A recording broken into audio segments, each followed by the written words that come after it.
Hello, I'm CJ Werleman, and as you can see from this curtain backdrop, I'm travelling on assignment and had not planned to record an episode today. But it's impossible to ignore what has taken place in Israel and the occupied Palestinian territories during the past 24 hours. But what I want to speak about specifically is the way the US media is helping Israel lay the groundwork for the next Palestinian genocide. Yes, genocide, and I'm not using that word lightly here. You see, when I turned on the television at 7 a.m, one Israeli spokesperson after another was brought on to parrot Israeli government talking points to portray Jewish Israelis as the victims of Palestinian terrorism. And not one Palestinian voice was invited to counter these lies, because their story of dispossession and displacement has always been erased from history.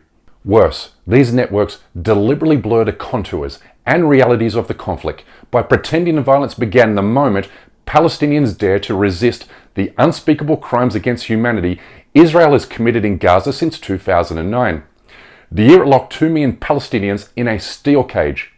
What the US media doesn't want you to know is the violence began the moment Israel ethnically cleansed 800,000 Palestinians in 1948, forcing millions of others into a network of refugee camps, open-air prisons and concentration camps ever since. This violence was escalated when Israel illegally seized and colonized the Palestinian territories in 1967.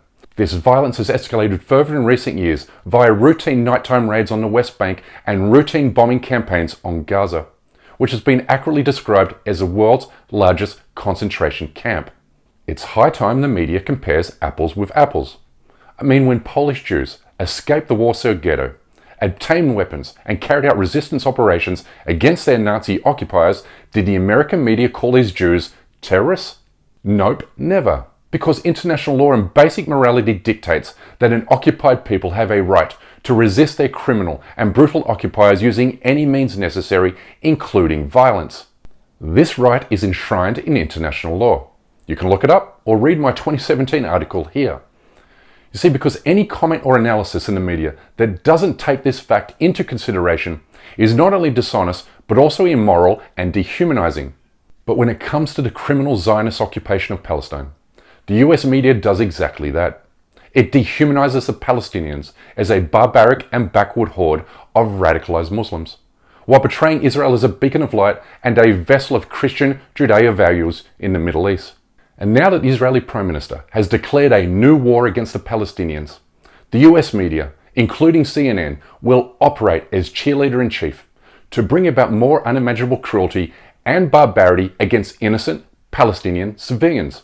This so-called war will be carried out by the Middle East's most powerful military, backed by US weapons and intelligence, against a Palestinian enemy that possesses no army, no navy, no air force, no air defense systems, and no artillery. This won't be a war, this will be a genocide. But the US media will both sides this genocide by amplifying Palestinian resistance violence and downplaying and concealing Israel's war crimes and crimes against humanity. And Americans need to know that there's no both sides here. Israelis do not live under a foreign military occupation, but Palestinians do. Israelis don't have their land and home stolen from foreign settlers, but Palestinians do. Israelis do not live under a system of apartheid, but Palestinians do. And as this next Palestinian genocide gets underway, the US media will meekly call for calm. But as my friend Remy points out here, the US believes this so-called calm is achieved and maintained only when Gaza is bombed, villages are invaded, homes are bulldozed, journalists are shot, ambulances are attacked, mosques are vandalized, schools are tear-gassed, and Palestinians are massacred. This calm is shattered only when Palestinians finally respond and resist this Israeli savagery. Because only in America is retaliation against a criminal occupation considered terrorism. This is a sleight of hand that switches victim with perpetrator. And US media outlets want you to believe the occupier is the repressed. These guys.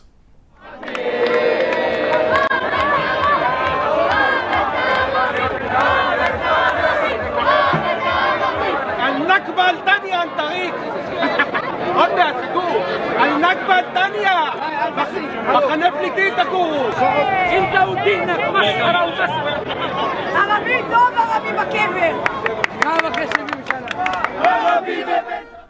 These criminal settlers have been carrying out a slow-motion genocide in the occupied West Bank for years. These are the same thugs who will be called upon by the Israeli state to avenge and completely wipe out all Palestinian resistance. And let's be clear here, this next wave of violence against Palestinians promises to be the worst since 1948, leaving millions of Palestinian lives under immediate threat, adding to the 200 who have already been killed during the past 24 hours and adding to the more than 14,000 that have been killed since 1987. And make no mistake, the current Israeli government has been itching for a large-scale military operation against Palestinian resistance, one that will finish off the Palestinian people once and for all. These are the nightmarish realities. These are the nightmares ignored by the US media. These are the nightmares that good and decent American citizens cannot look away from. Your voice is needed now. Take to social media, write or call your elected representative and tell them you oppose Zionist barbarism. Because the only course of action that will bring about peace in the Middle East is an end to the criminal Israeli occupation. And finally, remember this. The State of Israel does not have a right to exist, but Palestinians have a right to resist, because people have rights, not states. Anyway, that's my time for today.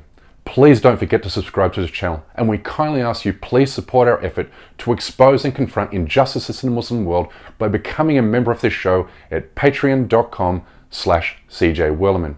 We can't produce, sustain and grow this show without your help, and we offer exclusive benefits to those who do. But for now, good night, good morning, wherever you are, and stay blessed.